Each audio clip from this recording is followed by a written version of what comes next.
नेवा पत्रकार राष्ट्रिय दबुको आयोजनामा समावेशी सञ्चारका लागि मिडिया फेस्टिभल। सबै किसिमका विचार, सबै किसिमका मान्यता, सबै संस्कृतिहरू अथवा गतिविधिहरूले ठाउँ पाउनुपर्छ।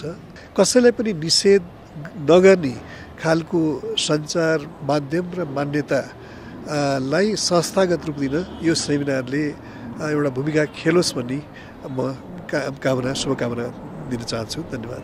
मिडिया फेस्टिभलका आकर्षणहरू: समावेशी सञ्चारका अगुवा वाङ्मय शताब्दी पुरुष सत्यमोहन जोशी सम्मान, नेपाल भाषा, आदिवासी जनजाति तथा विभिन्न सञ्चार गृहका प्रकाशन प्रसारण स्टल प्रदर्शन, चर्चित कलाकार सञ्चारकर्मीहरूको सांस्कृतिक प्रदर्शनी, राष्ट्रिय र स्थानीय जनप्रतिनिधिसँग सञ्चारकर्मी बीच समावेशी सञ्चार र मातृभाषा पत्रिका विषय डबली बहस। मिडिया फेस्टिभल हुने ठाउँ ललितपुर दरबार क्षेत्र भण्डारखाल बगैँचा। कार्यक्रम हुने मिति 2074 पुस 22 गते नेपाल सम्वत 1138 पहिलागा पञ्चमी शनिबार।